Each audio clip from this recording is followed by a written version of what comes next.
Merci Jessica. Bonjour à tous. Vous m'entendez bien? Je pense que oui. RAS, ça devrait aller. Donc, bienvenue pour ce webinaire. Donc, l'idée ici, ça va être de vous décrypter les exigences de l'article L171-4 du Code de la construction et de l'habitation. Et donc, c'est le sujet du jour. Rapidement, je vais me présenter quand même pour une petite introduction. Donc, je suis référent technique national thermique et énergie chez Qualiconsult. Et donc, je m'occupe des sujets qui gravitent autour de la réglementation thermique des bâtiments existants, des bâtiments neufs, des diagnostics de performance énergétique et plus largement des installations de génie climatique. Voilà, je vous présente le sommaire. Donc, on va commencer par l'exigence en elle-même que porte l'article en question. On verra dans une deuxième partie le calendrier et son périmètre d'application. Troisième partie pour le passage en revue des exonérations possibles par rapport aux exigences. On verra qu'il y en a un paquet finalement. Et je ne peux pas ne pas aborder l'article L111-19-1 du Code de l'urbanisme. On verra en quoi, mais c'est parce qu'il est très lié finalement à l'exigence du L171.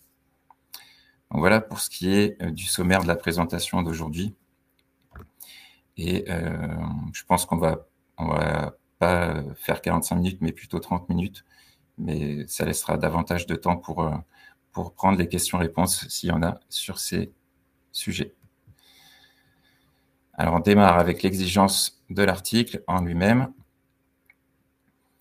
Déjà, je contextualise. Je pense que c'est important de resituer dans quel contexte l'exigence a été publiée.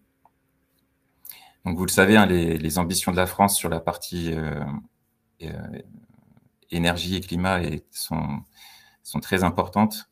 Et donc, ça s'est traduit à travers la stratégie nationale bas carbone, la SNBC, que vous connaissez sûrement. Et donc, dans cette feuille de route, on a tout un tas de textes réglementaires qui viennent légiférer la construction, la réhabilitation, et l'existant également, pour justement atteindre les objectifs qui sont définis dans cette stratégie. Vous en connaissez certains. Hein. Parmi les objectifs, on pourra citer la réduction des consommations d'énergie et des émissions de CO2. Donc ça, c'est plutôt la partie photovoltaïque et ENR qui fera ses preuves sur le sujet. Et vous avez aussi d'autres sujets comme la lutte contre les îlots de chaleur ou le renforcement de la biodiversité et la gestion durable de l'eau. Et donc là, c'est plutôt des exigences portées sur la végétalisation des toitures, en l'occurrence, qui va y contribuer. Donc, ce qu'il faut retenir de tout ça, c'est quand même qu'on va chercher à mobiliser dans un premier temps, et c'est notamment l'objectif de cette exigence du L171-4, c'est d'aller mobiliser au maximum les surfaces qui sont déjà artificialisées. C'est pour ça qu'on va chercher à atteindre les toitures des bâtiments et les parcs de stationnement également. Et donc là, je vous ai mis une petite illustration pour vous mettre en évidence les ambitions de la SNBC. À l'horizon 2050, les objectifs de la France sont de cibler la neutralité carbone. Et donc, voilà, ça ne veut pas dire qu'on n'émettra plus de... Désolé hein, pour ce petit souci technique. Je reprends. J'étais en train de parler des objectifs de la SNBC. Donc, je ne sais pas si vous avez pu entendre ce que j'ai dit sur le sujet. Mais donc la cible, c'est la neutralité carbone en 2050. Ça ne veut pas dire qu'on n'émettra plus d'émissions de gaz à effet de serre, mais en fait, on va essayer de les compenser par des puits carbone. Donc voilà, ça c'est pour le contexte. Et donc, le L171-4 est un des référentiels qui y contribuera, mais vous en avez tout un tas d'autres, décrets tertiaires, décrets BAX, et j'en passe. Tout ça, ça concourt à atteindre ces objectifs. On va entrer dans le vif du sujet et parler de l'exigence en elle-même. Tout d'abord, un petit focus sur l'historique de l'exigence réglementaire telle qu'on la connaît aujourd'hui. Je pense que c'est important de resituer ça parce qu'on voit finalement que c'est des exigences qui ne sont pas nouvelles, mais qui ont énormément évolué dans le temps. Ça a démarré quand? Ça a démarré avec la loi énergie-climat en 2019. On avait une exigence qui devait entrer en vigueur, qui est entrée en vigueur en 2019 jusqu'au 1er juillet 2023. Et donc là, on avait une exigence pour certains types de bâtiments neufs, un seuil de bâtiments de surface qui devait être de 1000 mètres carrés et un pourcentage de couverture de la toiture qui était 30%. On va revenir sur tous ces détails-là, mais sachez juste que c'est juste pour vous mettre en évidence finalement la chronologie de l'exigence telle qu'on la connaît aujourd'hui. Donc 2021, c'est la loi climat et résilience. Climat et résilience qui est venue finalement transférer les obligations qui étaient initialement dans le code de l'urbanisme vers le code de la construction et de l'habitation. Cette transposition, ce transfert des exigences, en fait, il s'est accompagné également d'un renforcement des exigences et on va avoir des nouveaux usages qui sont entrés dans le périmètre d'application de l'obligation de solarisation et de végétalisation des toitures. On va y revenir. On a aussi un seuil qui est progressif, qui est, au lieu de couvrir que 30% de la couverture, en fonction de l'année du dépôt de permis de construire ou de la date d'autorisation des travaux, on va avoir un seuil qui sera progressif, 30, 40, 50%. Donc là, on commence à avoir une image déjà plus fidèle de ce qu'on connaît aujourd'hui, mais ça ne s'est pas arrêté là. En 2023, on a eu une autre loi qui est la loi APER, et là, on a encore venu renforcer, étendre le périmètre d'application de l'exigence en allant chercher des nouveaux usages. Et on a un seuil qui sera unique de 500 mètres carrés. Donc, dès que votre bâtiment fera plus de 500 mètres carrés et il a ses usages, vous serez soumis à l'exigence. Et pas encore fini, et que je pense qu'on en aura d'autres, on a eu aussi une loi DADUE. Je vous passerai le terme barbare, je ne l'ai même plus en tête tellement il est assez complexe, mais en gros qui est venu adapter les exigences du droit français par rapport à ce qui est défini dans le droit européen. Et donc, on a eu une redéfinition du périmètre, mais ça concerne plutôt les parcs de stationnement, donc pas vraiment les toitures de bâtiments. Donc voilà, chronologie dans le temps, donc c'est une exigence qui n'est pas nouvelle, elle évolue, et pour tout vous dire, on avait un peu aussi un vide réglementaire entre 2019 et 2024 où on n'avait pas finalement toutes les pièces du puzzle pour vraiment passer à l'application des exigences. Hop. Donc, comment ça va se concrétiser? On a 3 possibilités de répondre aux exigences. Donc, soit on recourt à un procédé de production d'énergie renouvelable. On verra hein, les procédés de production d'énergie renouvelable. Finalement, ça peut être tout un tas de choses. Elles sont définies dans l'article qui est mis juste en dessous, L211-2 du Code de l'énergie. Mais dans les faits, les toitures, elles se prêtent plutôt à l'installation de panneaux solaires. C'est pour ça qu'on parlera souvent de solarisation des toitures et pas d'autre chose. Donc la solarisation des toitures, on voit ici hein, sur ces 2 visuels, on va avoir du solaire photovoltaïque ou vous pouvez aussi également remplir l'exigence avec du solaire thermique. Ça, c'est possible. Et finalement, le choix, l'orientation vers l'une ou l'autre des solutions, ça dépendra finalement des besoins de votre bâtiment. Si vous avez des bâtiments qui consomment énormément d'énergie en eau chaude, finalement, peut-être que le solaire thermique s'avérera plus pertinent que le solaire photovoltaïque. Donc là, c'est quelques illustrations hein, des principaux modules photovoltaïques qu'on rencontre sur le marché. Ceux que vous connaissez le plus, je pense, c'est les modules standards hein, qui sont cadrés, comme on voit sur le visuel en haut à gauche. Donc ça, c'est ce que vous rencontrez fréquemment. Mais il n'y a pas que, vous avez aussi des modules hybrides qui font à la fois de la production solaire photovoltaïque, mais aussi dans un même temps, là vous voyez, il y a des réseaux en cuivre là, qui passent sur la partie inférieure du panneau et qui viennent récupérer aussi la chaleur absorbée par les capteurs. Donc on fait en simultané de la production solaire photovoltaïque, donc de l'électricité, et de la production thermique, en récupérant les calories. Vous avez des modules souples aussi, donc, qui peuvent avoir leur intérêt, notamment parce qu'ils sont très légers. Donc, quand vous avez des problèmes de capacité portante de votre voiture, ce type de dispositif, de technologie, s'y prête bien. Et vous avez des modules photovoltaïques bivers. Donc là, c'est la face arrière du panneau. En fait, on est plutôt d'être sur quelque chose d'opaque, on a aussi une vitre, hein, finalement, du verre sur la face arrière du panneau. Et donc cette technologie, elle permet aussi, ça se développe de plus en plus, mais vous pouvez aussi avoir une nappe photovoltaïque sur la face arrière du panneau, et du coup, vous valorisez la production sur les deux faces du panneau. Si vous entreprenez des démarches pour installer une installation solaire photovoltaïque, je vous invite, ici je vous ai mis un lien vers le guide du CSTB. Il est très intéressant parce qu'il replace vraiment le projet photovoltaïque dans son ensemble, avec les rôles des différents acteurs, les différentes technologies envisageables, les modes de preuve aussi qui sont abordés. Donc il est assez technique, il est très intéressant pour si vous êtes dans cette optique d'envisager un projet d'installation photovoltaïque. Donc ça, c'était pour les différents types de modules. Très rapidement, je vous parlais aussi des différents types de mise en œuvre, hein, que vous pouvez rencontrer. Donc la mise en œuvre par intégration. Et donc là, on a le panneau solaire en lui-même qui concourt à l'étanchéité et qui fait fonction de couverture du bâtiment. Vous avez la surimposition. Je pense que c'est celle qui est le plus connue. Dès qu'on a des toitures en petits éléments, c'est ce qui se fait le plus. On l'a vu, les films souples aussi.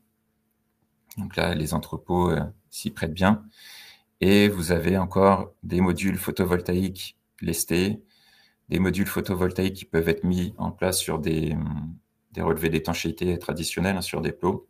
Ou alors, vous pouvez aussi avoir ces plots qui sont à même soudés à même l'étanchéité. Et donc, chacune de ces technologies a ses avantages et ses inconvénients. Il faut être très vigilant en suivant le type de mise en œuvre que vous envisagez. Et c'est pour ça que je vous ai mis un petit point d'intention. C'est que finalement, il faut se diriger plutôt vers des systèmes qui sont sous avis technique, de telle façon qu'on ait une assurabilité qui puisse se faire sur l'installation solaire photovoltaïque. Pardon. Donc avis technique ou ATEX, et vous avez le lien vers la CCFAT qui en recense déjà plusieurs. Vous pourrez aller les consulter.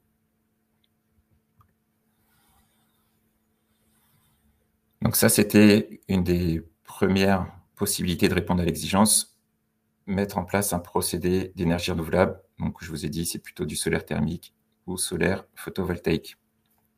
Vous avez une autre possibilité de répondre à l'exigence, c'est de recourir à un système de végétalisation des toitures. Et donc là, qu'est-ce qui est ciblé finalement à travers cette végétalisation? C'est celles qui sont extensives et semi-intensives, au sens des règles professionnelles que je vous ai mis en lien ici. Vous pourrez aller les consulter.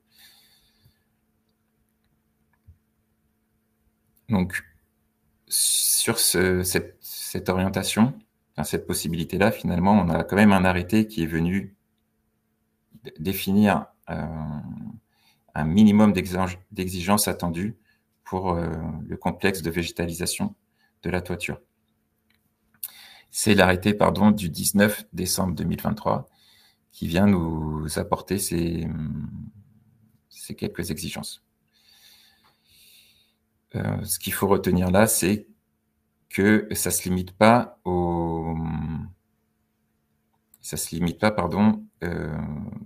quand on fait des toitures végétalisées, ça se limite pas à l'application de cet arrêté. Faut pas oublier. Donc j'en étais sur les complexes d'étanchéité et de végétalisation, pardon. N'oubliez pas avis technique et les règles professionnelles qui peuvent apporter des éléments complémentaires, à l'exigence en elle-même de l'arrêté. Donc l'arrêté, qu'est-ce qu'il nous dit? Je vous ai mis en bleu finalement ce sur quoi il exige des choses. Il va exiger des choses sur le système de végétalisation et sur le complexe de culture. Et donc là, en bleu, c'est vraiment ce que l'arrêté y demande. Donc voilà, et un petit point d'attention, c'est que les exigences et les référentiels sont différents pour les DROM. Donc là, je me suis limité à étudier la question par rapport à la France uniquement. Tac. Dernière possibilité, c'est tout autre dispositif aboutissant au même résultat. Donc là, c'est un peu le flou, on ne sait pas trop. La porte reste ouverte à d'autres solutions, mais dans quelles conditions, je ne saurais pas vous répondre. C'est une porte ouverte, on va dire. Il ne faut pas oublier les avis. Ah oui, les avis techniques. Oui, il ne fallait pas oublier les avis techniques sur la végétalisation des toitures, c'est ce que je disais juste avant.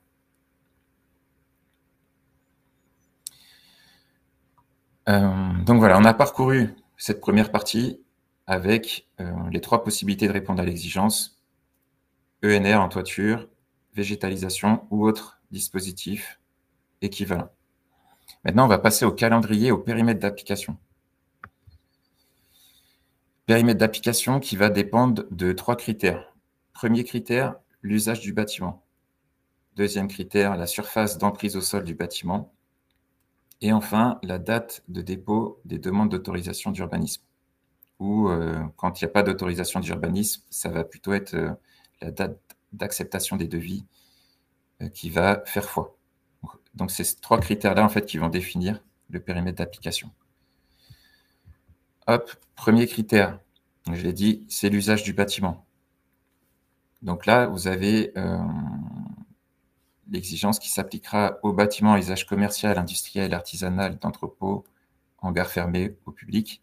Ça, finalement, c'est le premier périmètre d'usage qui était soumis dès 2019 à l'exigence. Ensuite, vous aurez les bâtiments à usage de bureau. Et plus récemment, donc ce bâtiment à usage de bureau, c'était la loi énergie et climat ou climat et résilience, je ne sais plus. Oui, climat et résilience. Et après, vous avez eu la loi APER qui est venue encore élargir ce périmètre d'exigence et qui est venue attaquer, entre guillemets, les usages administratifs d'hôpitaux, équipements sportifs, récréatifs, scolaires, universitaires. Voilà, bon. Après, il y a je fais un petit nota par rapport au parc de stationnement couvert, parce que c'est pas vraiment le sujet du jour, mais tout ce qui va être parc de stationnement, vous avez également des exigences qui concernent les parcs de stationnement.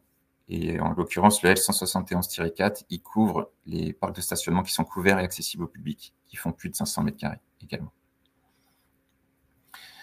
Quand vous avez un bâtiment à usage mixte, l'obligation elle est déclenchée si au moins 50% de la surface de plancher est affectée à un ou plusieurs des usages qu'on vient d'évoquer. Si vous me demandez quels sont dans le détail les usages qui sont définis à travers ces rubriques, je ne saurais pas vous répondre dans le détail. Ça manque de précision encore. Et il n'y a pas de document vraiment qui précise qu'est-ce qu'on entend par commerce, par de l'artisanat, par de l'entrepôt. Il reste un petit peu des zones d'ombre là-dessus. Donc, chaque fois que vous avez un doute, il faudra de toute façon s'adresser aux autorités compétentes pour qu'ils puissent vous apporter des éléments de réponse. Il y a aussi une note, vous verrez à la fin, je vous ai mis tout un tas de sites internet sur lesquels vous pouvez aller rechercher des informations. Il y a une note qui est mise en avant par une note du ministère sur le sujet, et vous pouvez peut-être éventuellement trouver des précisions sur la partie commerciale, bâtiment à usage commercial. Donc ça, j'y reviendrai tout à l'heure, je vous citerai toutes ces sources pour vous apporter des informations et aller plus loin dans votre démarche. Donc, le premier critère, c'était l'usage. Deuxième critère, c'est la surface. Donc l'exigence, ça va être déclenché dès qu'on a une emprise au sol supérieure à 500 mètres carrés. Ça s'applique aux constructions, aux extensions de plus de 500 mètres carrés et aux rénovations lourdes. Rénovation lourde, qu'est-ce qu'on entend par là? Je vous ai mis ici la définition qui est inscrite dans l'article R171-33 du Code de la construction. Et on nous dit qu'il faut qu'il y ait finalement un renforcement ou un remplacement d'éléments structuraux. Donc, si vous venez pas renforcer ou remplacer des éléments de structure de votre bâtiment, vous ne serez pas considéré comme une rénovation lourde. Donc, potentiellement, vous ne serez pas assujetti à l'exigence. Point d'attention, à compter du 1er janvier 2028, là, parce qu'on ne parle que des constructions, extensions, rénovations lourdes, mais vous allez avoir aussi une exigence à partir du 1er janvier 2028 c'est le L171-5 du Code de la construction. Donc, si vous allez rechercher dans le Code de la construction aujourd'hui, vous n'allez pas le voir. Il faut que vous vous mettez dans la version en vigueur à compter du 1er janvier 2026, et cet article, vous allez le retrouver. Et donc là, qu'est-ce qu'on nous dit? On nous dit qu'on va avoir la même exigence pour les bâtiments existants, avec les mêmes usages. Donc, le critère des usages, il ne changera pas. Critère de surface aussi. Ça sera le même critère de surface, ça sera 500 mètres carrés. Là où on n'a pas encore les infos, c'est sur l'aspect exigence en elle-même. Combien de pourcentage de la toiture faudra couvrir, et les exonérations possibles, etc. Ça, on n'a pas encore le corpus réglementaire dans son entièreté. Donc, ça va venir. On va avoir des précisions à l'avenir, mais pour l'instant, on ne l'a pas. Donc, ça, c'était pour le deuxième critère de surface. Et le troisième critère, qui dépend de la date de dépôt de l'autorisation d'urbanisme, donc permis de construire ou déclaration de travaux, ou alors, on a vu, c'était pour l'existant ou les rénovations, on travaille sur des dates d'acceptation des devis ou passation des contrats. Ce qu'il faut comprendre, du coup, c'est qu'en fonction de cette date-là, on va avoir une exigence progressive dans le temps. Et donc, si vous construisez aujourd'hui, on est 13 octobre 2025, et vous êtes soumis, votre bâtiment est soumis de par son usage, il est soumis de par sa surface, vous allez devoir couvrir 30% de la superficie de votre toiture. Au 1er juillet 2026, on passe à 40%. 1er juillet 2027, ça sera 50%.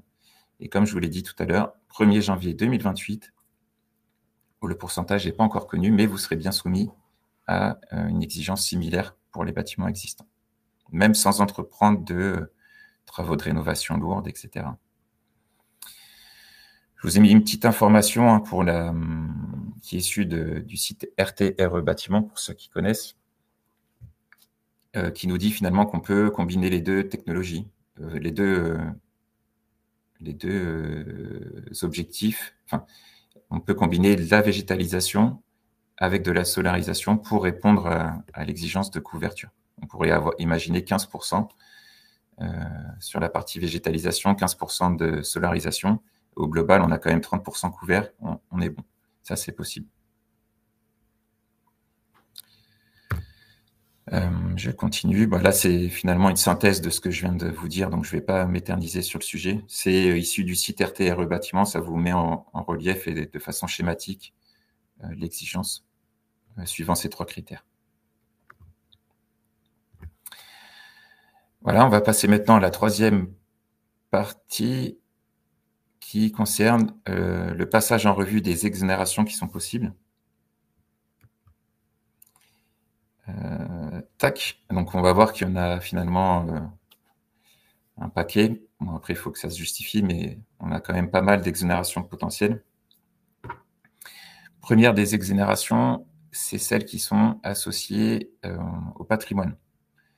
Donc, si vous êtes dans des abords des monuments historiques, périmètre d'un site remarquable, etc., vous allez avoir potentiellement des autorisations ou des refus, tout simplement. Et ça dépendra des autorités administratives compétentes sur le sujet.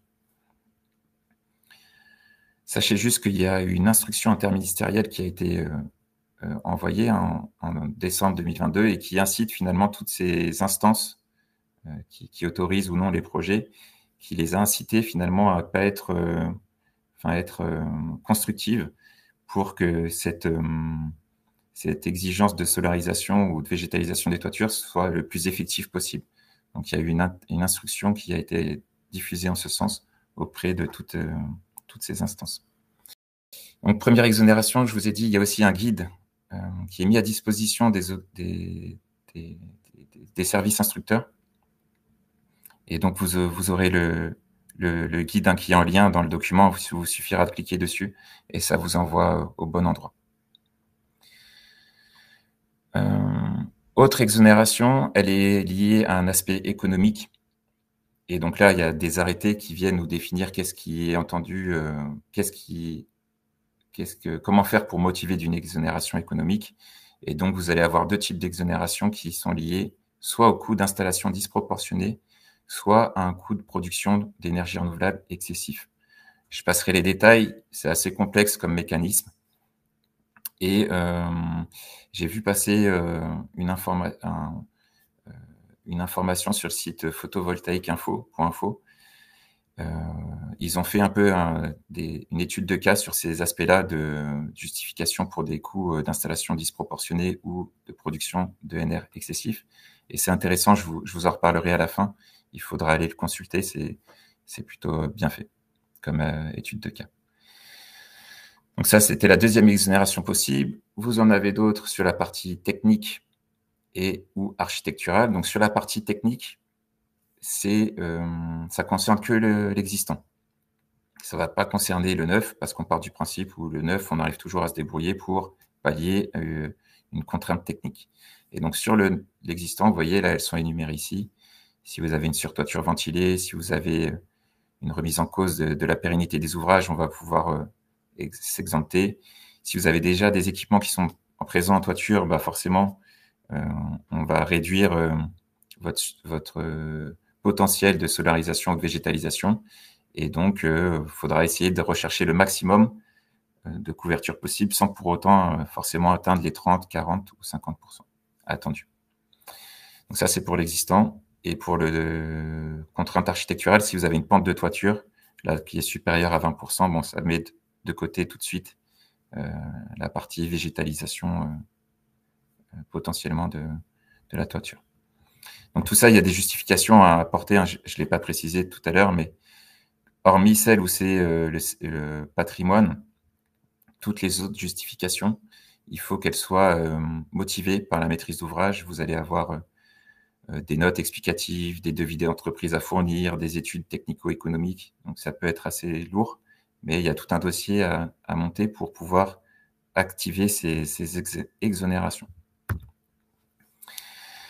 Exonérations qui sont relatives à la sécurité. Hein. Forcément, dès qu'on vient atteindre ou qu'on remet en question les objectifs de sécurité qui sont définis dans le Code de la construction, stabilité, solidité, risque naturel, sismique, tempête, etc., risque technologique ou sécurité incendie, là encore, c'est possible, mais il faudra motiver tout ça. Et donc, pour tout le détail, hein, je survole très rapidement, mais à chaque fois, vous avez la référence réglementaire si vous voulez aller creuser le sujet.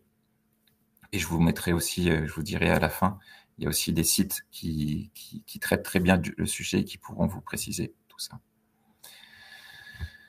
Voilà. ICPE, les ICPE, donc installations classées pour la protection pour l'environnement, on va aussi avoir des exonérations qui sont possibles, des exonérations qui sont totales pour certaines ICPE. Vous aurez le lien et vous pourrez aller récupérer toute la liste des ICPE qui sont exemptés, ou alors vous allez avoir une exonération partielle.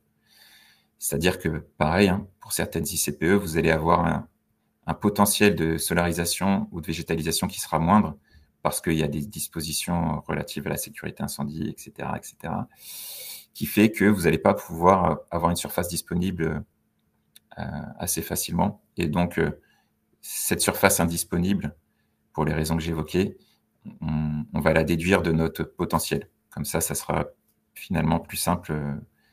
Ça sera adapté aux contraintes du site d'exigence. Donc là, il y a une page dédiée sur le site RTRE bâtiment qui vient vous spécifier tout ça. Je crois qu'on a fait le tour des exonérations. Voilà, donc c'est juste une vue schématique qui vous rappelle toutes les exonérations possibles. Donc le respect de cette exigence, hein, elle se formalise à travers le CERFA hein, qui est déposé. Et donc, c'est qu'une ligne hein, sur le CERFA, mais vous sentez bien que derrière cette ligne, finalement, si on cherche de l'exonération, il va y avoir tout un dossier à monter pour pouvoir l'activer. Donc, c'est pas aussi simple que ça.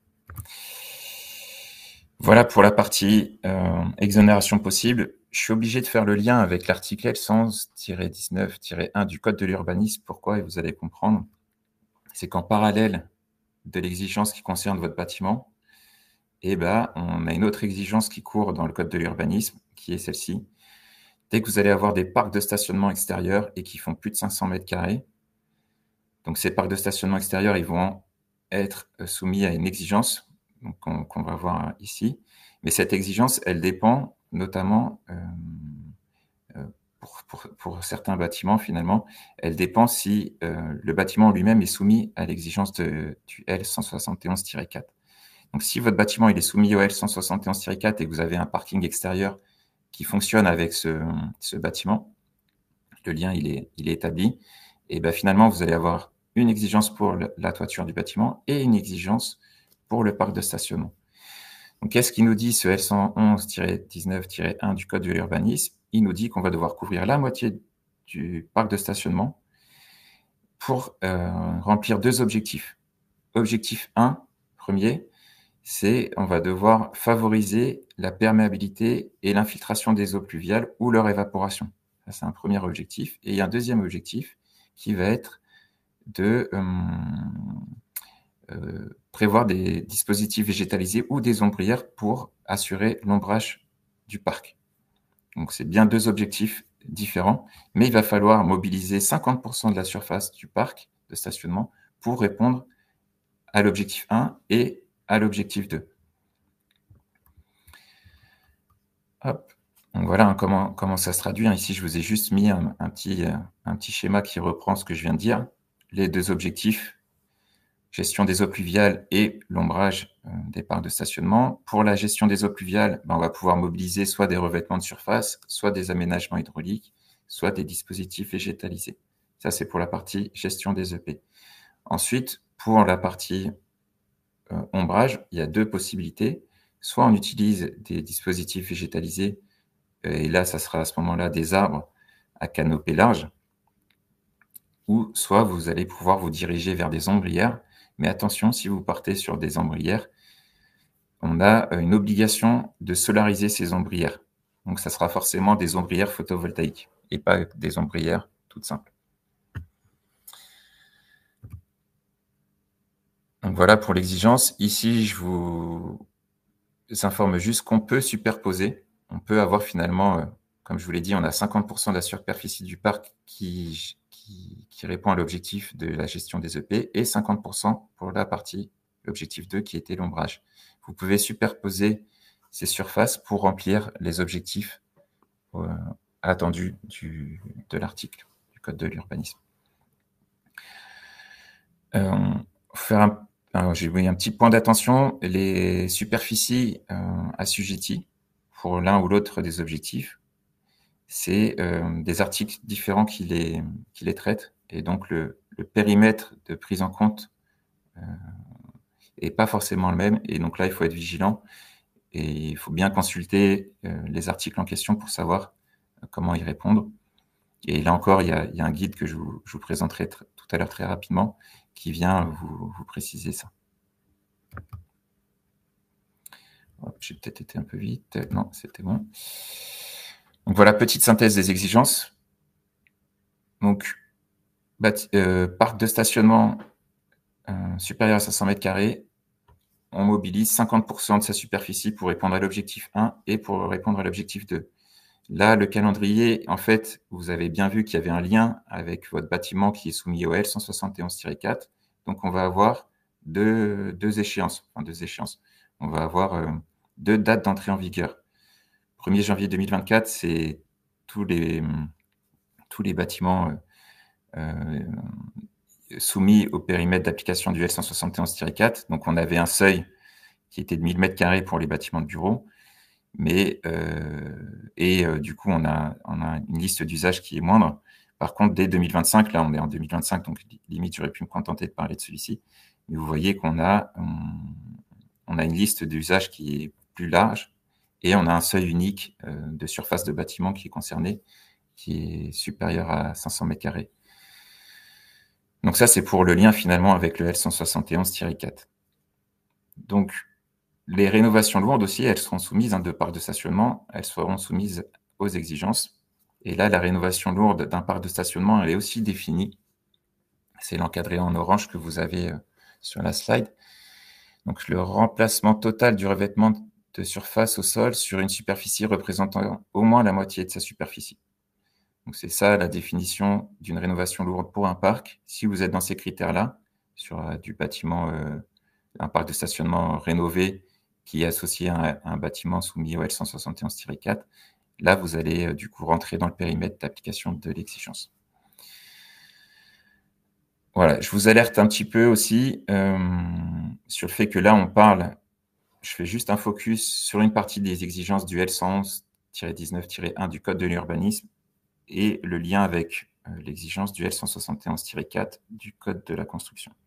Mais il ne faut pas oublier un autre, parce que ça aurait été trop simple comme ça. Il y a une autre exigence qui court en parallèle de tout ça et qui concerne les parcs extérieurs supérieurs à 1500 m². Et là, vous avez des exigences qui sont complémentaires à celles qu'on vient d'évoquer du L111-19-1. Et ça, c'est l'article 40 de la loi APER qui légifère le sujet. Donc là, ce n'est pas l'objet, mais encore une fois, les sources que je vais vous donner en fin de présentation vous permettront de creuser le sujet, parce que là, en l'espace de 30-45 minutes, on n'a pas le temps de tout voir. Si ça peut vous rassurer ou pas,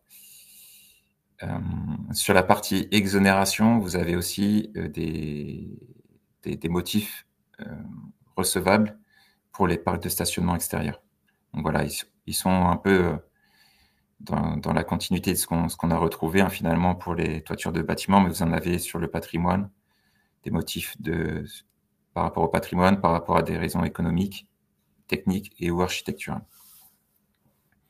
Et donc là, c'est un peu le même principe que tout à l'heure. Je ne vais pas rentrer dans les détails. Au moins, vous avez une vue d'ensemble ici. Et après, vous avez les références pour creuser le sujet si besoin. Voilà, alors, retenez sur cette partie-là, si vous construisez un bâtiment, vous faites une extension d'un bâtiment ou vous réhabilitez un bâtiment soumis au L171-4,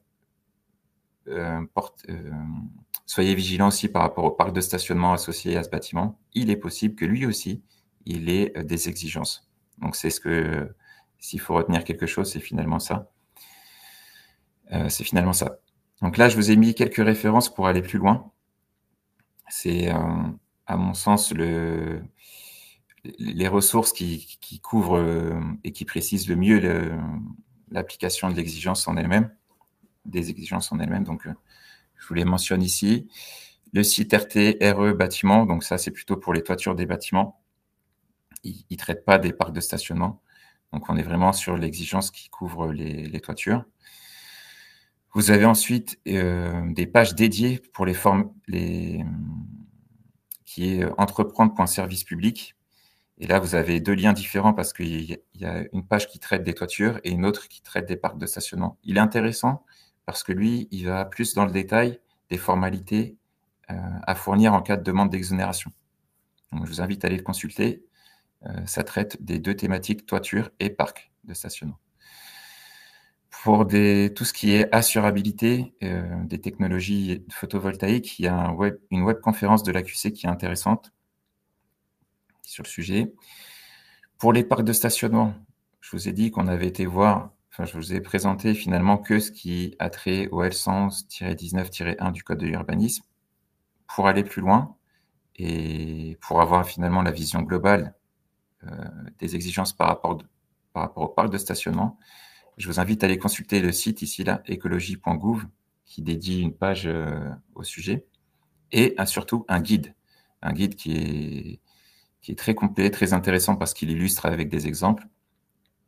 Et donc, je vous invite à aller consulter cette ressource, elle est très intéressante.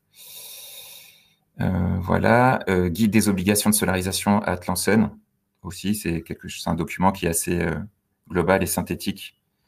Et lui, il a du contenu intéressant sur si vous cherchez à entreprendre l'aspect économique d'une installation solaire photovoltaïque, sur la revente, sur qu'est-ce qu'on fait de la production en elle-même.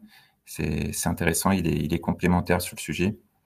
Et dernier site que je voulais vous dire, c'était photovoltaïque.info, où là, c'est pareil, ils ont des pages dédiées qui décryptent finalement l'exigence pour la toiture des bâtiments et pour les parcs de stationnement. Donc voilà, ça, c'est des sources qui sont en plus soutenues par les ministères et l'ADEME, donc fiables et intéressantes si vous cherchez à approfondir le sujet. Tac, je vous remercie de votre attention. Du coup, j'ai pris les 45 minutes avec ces petits soucis techniques. Voilà, j'espère. On va pouvoir prendre les questions-réponses, Jessica.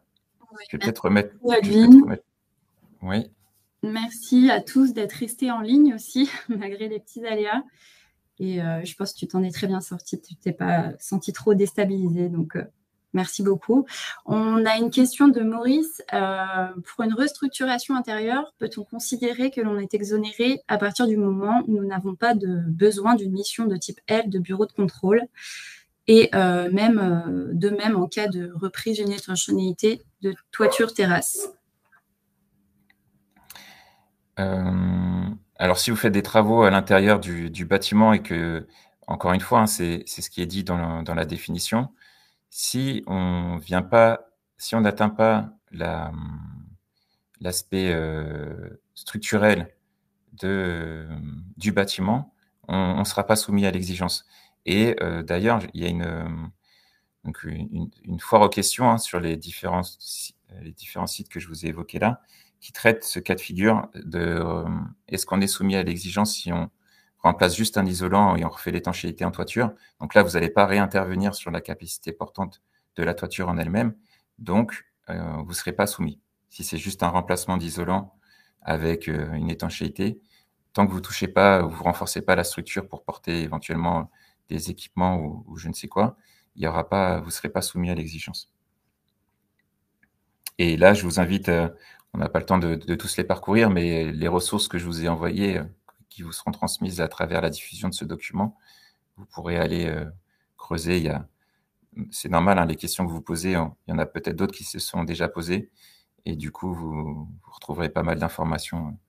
En tout cas, voilà. Sur les travaux de rénovation, il faut vraiment que ça touche et que ça impacte la structure du bâtiment. Deux questions en une de Mehdi à propos du recours aux autorités compétentes. Lorsqu'il y a un flou sur le caractère structurel d'un projet de toiture en réhabilitation, qui décide du caractère légitime de ce statut? Et est-ce qu'il nous est possible de réclamer au service urbanisme ou autre de la zone concernée des réponses officielles concernant la recevabilité de l'exonération? Je vais la relire. Je vais la relire parce qu'elle n'est pas évidente. Ouais, en fait, il y a plusieurs questions. Des questions, ok.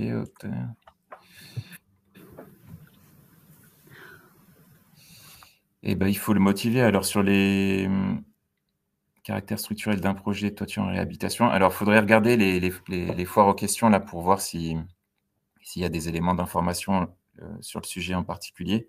Donc, je sais qu'elle existe, hein, c'est pour ça que je l'ai mentionné tout à l'heure. Cette question, elle a déjà été posée. Maintenant, est-ce que ça impacte, c'est de l'appréciation finalement est-ce que ça impacte la structure ou non du bâtiment? Après, il faut argumenter, il faut monter le dossier. Alors, suivant les justifications d'exonération, on peut faire appel, par exemple, dans certains cas de mémoire, à un contrôleur technique, hein, notamment. Alors, c'est plutôt ce qui a trait à la sécurité incendie. Pour l'aspect capacité portante, je pense qu'on peut aussi mobiliser un contrôleur technique et pour appuyer la maîtrise d'œuvre, hein, finalement, pour essayer de justifier que il n'y a pas d'impact structurel ou c'est infaisable. Ça remet en question la pérennité de l'ouvrage, donc c'est pas faisable. Tout ça, après, il faut le motiver à travers un dossier et le transmettre aux autorités administratives pour que on puisse s'exempter. J'ai pas eu le cas de figure jusqu'à présent, mais en tout cas, c'est prévu dans les textes. Et de toute façon, l'administration, à un moment donné, il va falloir qu'elle prenne des positions. C'est pareil, je pense qu'il va y avoir à l'avenir des publications, puisqu'on a encore des zones de flou, je vous en parlais tout à l'heure, des usages notamment. Et donc, tout ça va se préciser avec le temps, puisque ceux qui instruisent les dossiers, ils vont forcément se poser des questions, ils vont être confrontés à différentes situations qui ne sont pas encore explicites aujourd'hui, puisque on en est, entre guillemets, encore qu'au début. Et donc, les choses vont se préciser avec le temps, et des réponses vont forcément être diffusées, et j'espère qu'ils feront des documents complémentaires pour pouvoir accompagner un peu mieux la profession sur le sujet.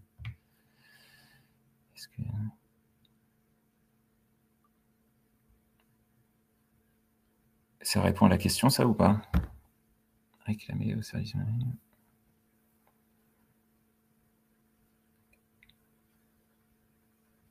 Sont-ils avisés et autorisés à donner une réponse exécutoire? Je pense que oui. Après, à partir du moment donné où ils sont l'organisme qui instruise, pour moi, ils ont le pouvoir pour le faire et l'autorisation nécessaire. Maintenant, est-ce que c'est contestable ou pas? Je pense que oui. Mais après, on rentre dans du juridique et là, je maîtrise plus du tout le sujet. Voilà ce que je peux dire là-dessus. Merci. On a une question de Jérôme. Sur un bâtiment existant, le système de couverture ne possède pas un isolant de classe C. Il faudrait par conséquent modifier toute la couverture. Peut-on être exonéré? Voilà, on rentre trop dans la technique des propriétés des isolants, hein, c'est ça? Elle est où celle-ci? Elle est à la fin. Ok, classé. Il faudrait par conséquent modifier toute la couverture. Si on est juste sur de l'isolation, il n'y a pas de... finalement, dans l'existant, si on est juste sur un remplacement d'isolant, on n'est pas soumis puisqu'on ne vient pas retoucher à la structure du bâtiment. Donc finalement, vous ne seriez pas soumis.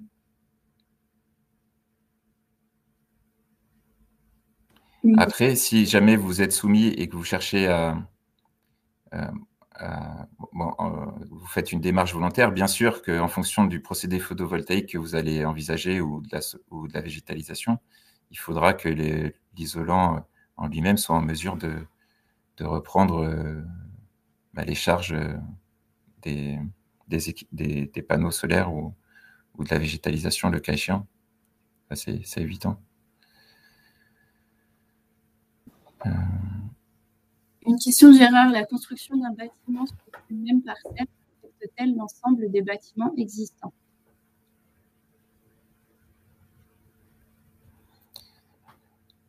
Non, on raisonne bien bâtiment par bâtiment. La construction d'un bâtiment sur une même parcelle affecte-t-elle l'ensemble des bâtiments existants?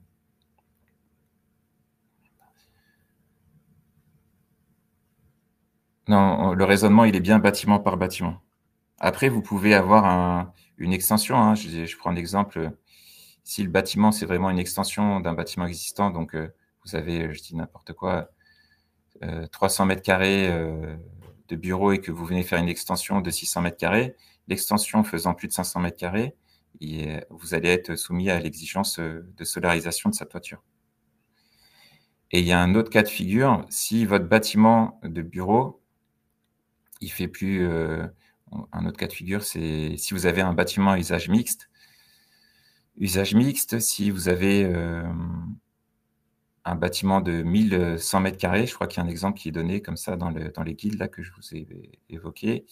1100 mètres carrés, si vous avez 600 mètres carrés de bureau et 500 mètres carrés de logement, vous avez plus de 50% de la superficie de votre bâtiment qui est finalement un usage soumis à l'exigence. Et du coup, le bâtiment dans son ensemble, la toiture du bâtiment dans son ensemble devra être soumis à l'obligation. Voilà. Est-ce que tu m'as... Oui. Oui, donc au moment d'une coupure, tu évoquais les toitures végétalisées. Est-ce que tu peux rappeler les documents spécifiant les exigences minimales des toitures végétalisées, s'il te plaît? Oui, il y a un arrêté. Hein, donc, sur le site RTRE bâtiment, vous aurez le lien vers l'arrêté en lui-même, même sur celui que je vous ai... Est-ce que tout le monde voit mon écran toujours? Oui. Je suis revenu sur la bonne slide, là, normalement. Tu vois mon écran, Jessica? Je pense que oui. Alors, l'arrêté en question, c'est celui-ci, l'arrêté du 19 décembre 2023. Donc, si ma mémoire est bonne, dans le support qu'on vous enverra, vous pourrez cliquer dessus et le récupérer. Et une dernière question de Jérôme. L'exigence en toiture peut-elle être reportée sur les ombrières? Non, non, non, il y avait eu un... Et ça, c'est la loi, je crois, c'est DDADUE, là. Bref, je passe l'acronyme. Initialement, il y avait un report qui était permis, de dire que ce qui est sur ma toiture, je vais le reporter sur mes ombrières et je vais pouvoir répondre à l'exigence. Donc, il y avait ce dispositif qui était prévu initialement. Ils ont rétropédalé, là, le ministère, parce que finalement, à partir de 2028, votre bâtiment, qui sera, lui, considéré comme existant, devait à nouveau se remettre en conformité par rapport à l'exigence du L171-5, qui est la déclinaison pour l'existant de ce qu'on vient de voir. Hein, Et donc, finalement, ils se sont rendus compte que ce n'était pas possible et dans les faits et envisageable. Donc, ils ont rétropédalé, ils ont dit, bon, ce qui concerne la toiture, concerne la toiture. Comment on appelle ça, le transfert de l'exigence sur l'ombrière en dehors du bâtiment, c'est pas possible. Il faut qu'on reste vraiment sur la toiture du bâtiment. Voilà, ça répond à la question, je pense. Oui. Très bien. Je ne crois pas qu'on ait d'autres questions. Si vous avez d'autres questions, il nous reste peut-être 3 minutes avant la fin du webinaire. S'il n'y a pas d'autres questions, on clôturera. On vous enverra, quoi qu'il arrive, le support que vous a présenté Alvin pour que vous ayez accès à tous les liens outils parlés. On vous l'enverra par mail. Ce sera un mail en dehors du mail replay que vous allez recevoir juste à la fin du webinaire. Est-ce qu'on a une question? Je te laisse prendre les questions, Alvin. Il y en a 2 nouvelles. Favoris, non, elles y sont pas. Je viens de les mettre. Une question de Cathy. À qui s'adresser pour savoir si le bâtiment est soumis en fonction de son usage? Hormis chercher par vous-même sur la documentation, enfin sur les sites qui sont mis à votre disposition, ça sera au moment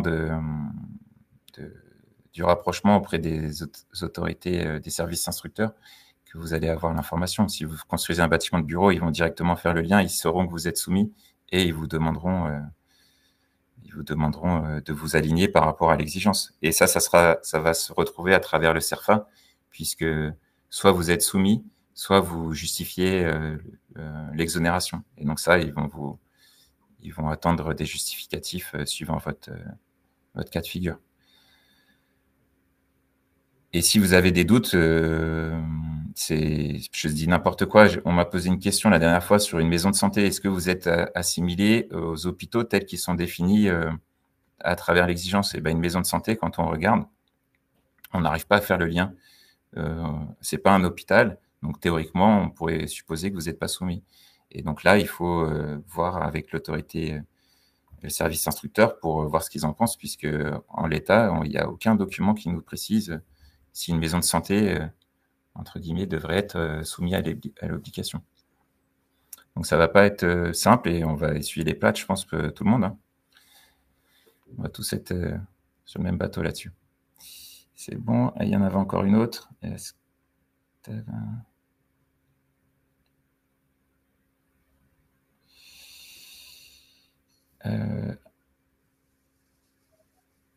Sur l'aspect, c'est Jérôme qui nous pose une question par rapport aux ombrières. Si on peut faire les 50% nécessaires en évoquant... Ah oui, on peut déroger aux 50% parce qu'il y a une étude économique qui nous dit que l'autoconsommation n'a besoin que de 20%. Je ne saurais pas dire ce cas de figure en particulier. Il faudrait creuser un petit peu les motifs d'exonération. Et je ne sais pas si l'exonération peut être que partielle. En tout cas, le motif que votre bâtiment fera une autoconsommation que de 20%, ça ne sera pas recevable. Ce qui est vraiment mis en avant, c'est la rentabilité de l'installation dans sa globalité, indépendamment de l'autoconsommation qui peut en être faite, ou alors que finalement, l'installation ne sera pas en mesure de produire à un coût qui serait raisonnable par rapport au tarif d'achat que vous faites de l'électricité sur le réseau. Ça, c'est assez complexe. Je n'aurai pas la réponse comme ça d'arrêter, mais voilà ce que je peux vous dire là-dessus. C'est au cas par cas après. Eh bien, merci Alvin. Je crois qu'on a plus de questions. Il est midi et demi. Oui. Merci à tenir. Et ben, merci à tous de votre attention. Hein. Désolé pour ces petits aléas. J'espère que vous y voyez un peu plus clair et surtout que vous avez du coup, entre guillemets, au moins l'information des différentes sources que vous pourriez utiliser pour creuser le sujet de votre côté. Merci pour votre attention. Bonne journée et bon appétit à toutes et tous. Merci. Au revoir. Au revoir.